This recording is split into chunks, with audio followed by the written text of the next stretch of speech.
घर के अंदर माहौल सामान्य नहीं था। हर चेहरा किसी न किसी चिंता में डूबा हुआ था। एक तरफ मां की बेचैनी थी, तो दूसरी तरफ बच्चों की मासूम बातें जो इस पूरे झगड़े के बीच भी हल्का सा सुकून देने की कोशिश कर रही थीं। बच्चे हलवे पूरी की बात कर रहे थे, मानो उन्हें इस बात का अंदाजा ही नहीं था कि उनके चारों तरफ कितनी बड़ी टेंशन खड़ी हो चुकी है। एक मासूम सी आवाज आई, मेरे पास दो लड्डू हैं, एक मीठा है और एक हल्का नाराज। तो मैं सोच रही थी कि सब मिलकर हलवा पूरी खा लें। लेकिन इस मासूमियत के पीछे जो दर्द छिपा था, वो कोई और ही कहानी बता रहा था। चंदू की बातें अब धीरे धीरे सवालों में बदल रही थीं। वह अपनी मां से सीधे पूछने लगी कि आखिर घर में सब इतना उलझा क्यों हुआ है और डॉक्टर साहब से इतनी दूरियां क्यों बढ़ गई हैं।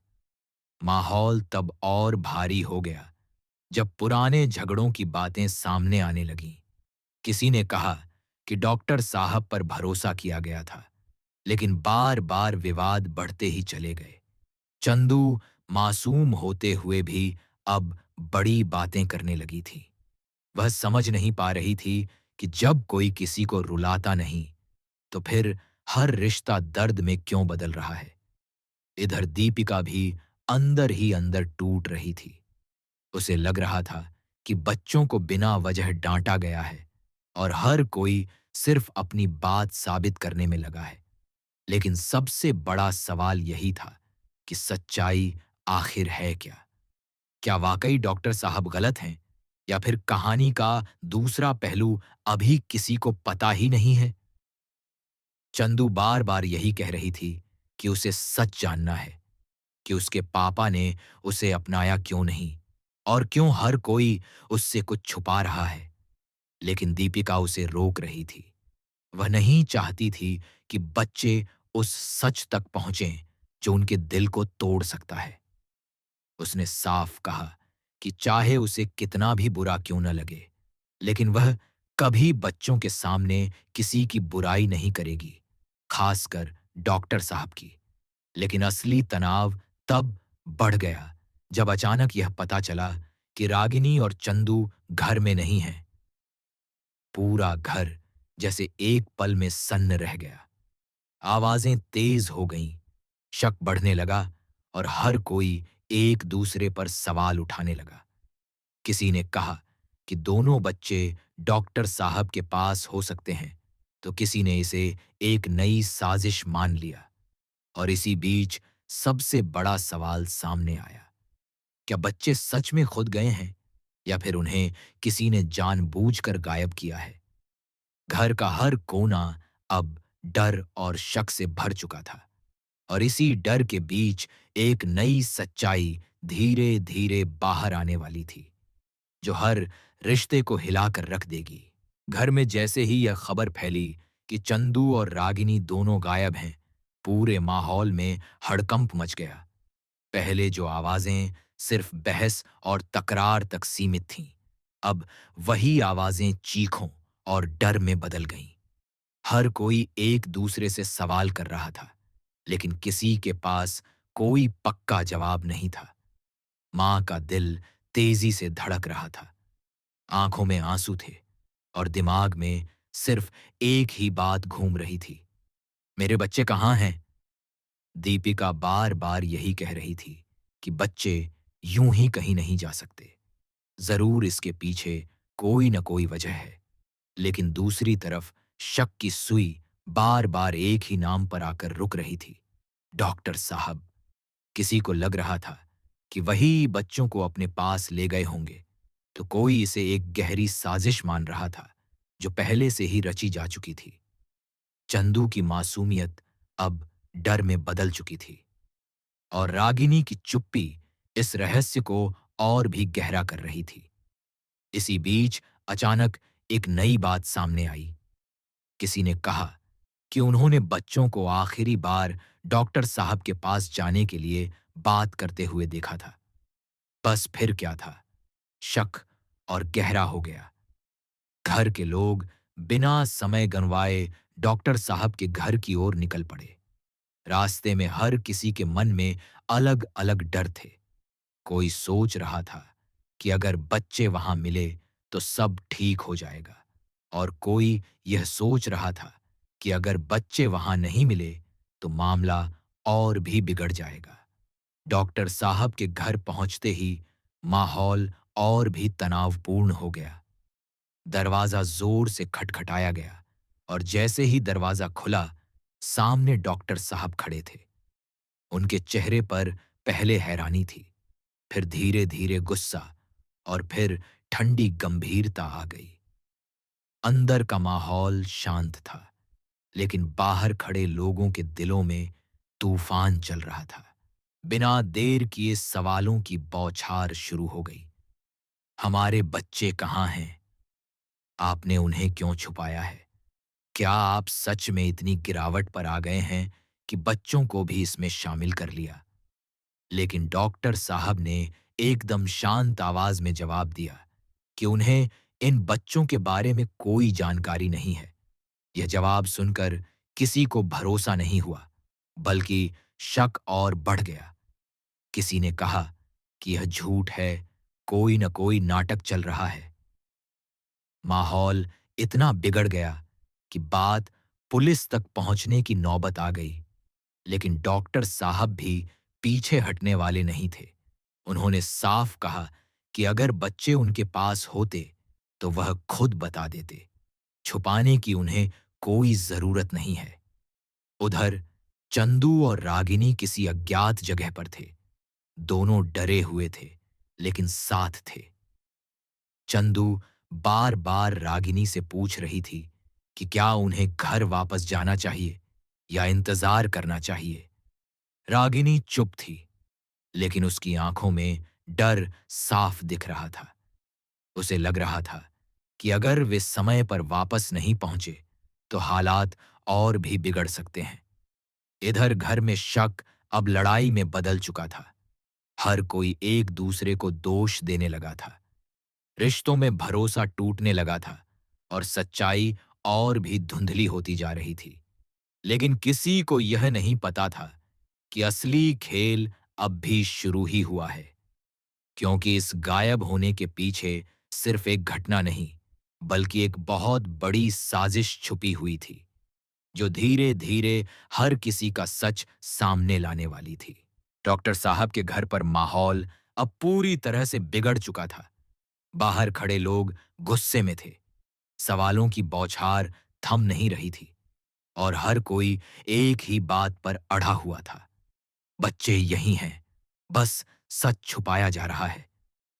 लेकिन डॉक्टर साहब के चेहरे पर अब भी वही सख्त और शांत भाव था, जैसे वह किसी ऐसे तूफान का सामना कर रहे हों जो उनके बस से बाहर हो। उन्होंने बार-बार समझाने की कोशिश की कि उन्हें बच्चों के बारे में कोई जानकारी नहीं है, लेकिन किसी को उनकी बात पर भरोसा नहीं था। शक इतना गहरा हो चुका था कि सच भी झूठ जैसा लगने लगा था। किसी ने पुलिस को कॉल कर दिया था, और अब हर मिनट भारी पड़ता जा रहा था। माहौल में तनाव इतना बढ़ गया था कि लगता था कोई भी छोटी सी बात बड़ा बवाल खड़ा कर सकती है। इसी बीच घर के अंदर एक और मोड़। किसी ने अचानक कहा कि शायद यह पूरा मामला सिर्फ गायब होने का नहीं है, बल्कि किसी बड़ी योजना का हिस्सा है। यह सुनते ही सब चौंक गए। अगर सच में ऐसा था, तो फिर सवाल यह था कि आखिर किसने और क्यों बच्चों को इस सब में फंसाया। उधर चंदू और रागिनी जिस जगह थे, वहां डर का माहौल धीरे-धीरे और गहरा हो रहा था। दोनों बच्चे लगातार आसपास देखने की कोशिश कर रहे थे कि कोई उन्हें ढूंढ तो नहीं रहा। चंदू की आंखों में अब मासूमियत के साथ-साथ चिंता भी साफ झलक रही थी। वह बार-बार रागिनी से कह रही थी कि उन्हें घर जाना चाहिए, लेकिन रागिनी को लग रहा था कि अगर वे अभी गए तो शायद किसी और खतरे में फंस जाएंगे। रागिनी ने धीरे से कहा कि उन्हें पहले यह समझना होगा कि उन्हें यहां लाया किसने और क्यों। लेकिन चंदू के लिए यह सब समझना आसान नहीं था। वह सिर्फ अपने घर, अपनी माँ और अपने लोगों के पास वापस जाना चाहती थी। दोनों के बीच डर और उलझन बढ़ती जा रही थी और हर बीतता पल उन्हें और बेचैन कर रहा था। इधर डॉक्टर साहब के घर पर पुलिस भी पहुंच चुकी थी। अब हालात पूरी तरह से नियंत्रण से बाहर होते जा रहे थे। पुलिस ने पूछताछ शुरू की और हर किसी से एक ही सवाल पूछा जा रहा था। आखिरी बार बच्चों को किसने देखा? लेकिन जवाब अलग-अलग थे और यही बात इस केस को और भी उलझा रही थी। दीपिका अब टूटने लगी थी। उसकी आंखों में आंसू थे, लेकिन वह फिर भी खुद को संभालने की कोशिश कर रही थी।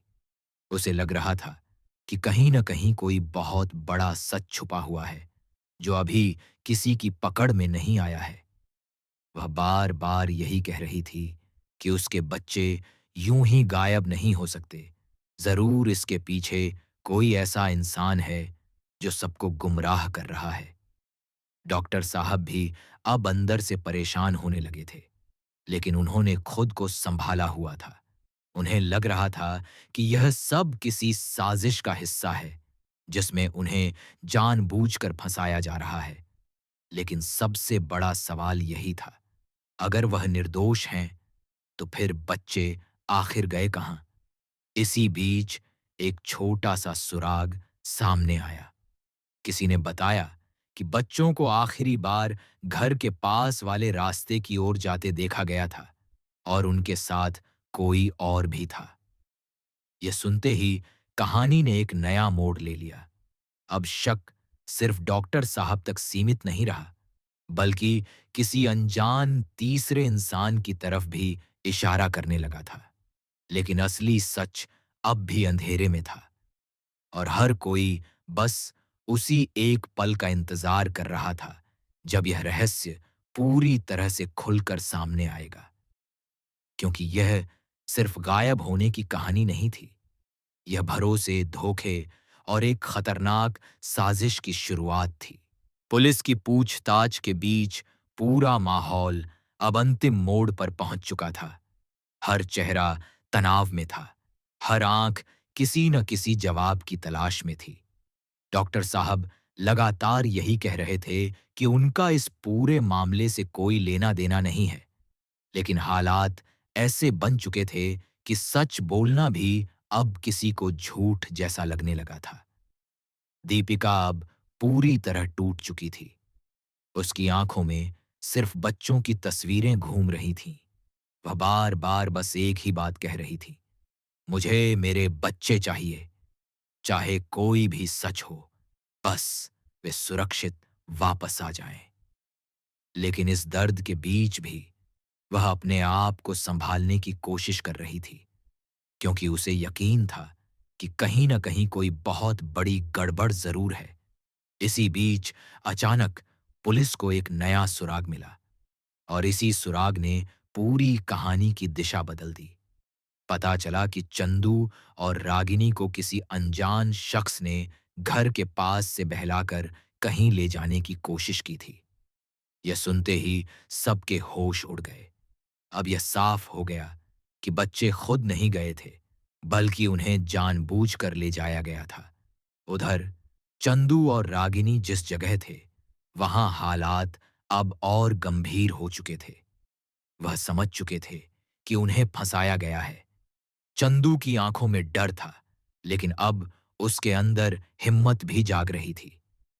उसने रागिनी से कहा कि अब उन्हें चुप नहीं रहना चाहिए, किसी भी तरह बाहर निकलने की कोशिश करनी चाहिए। और तभी एक चौंकाने वाला मोड़ आया। दरवाजे पर हलचल हुई और अचानक पुलिस वहां पहुंच गई।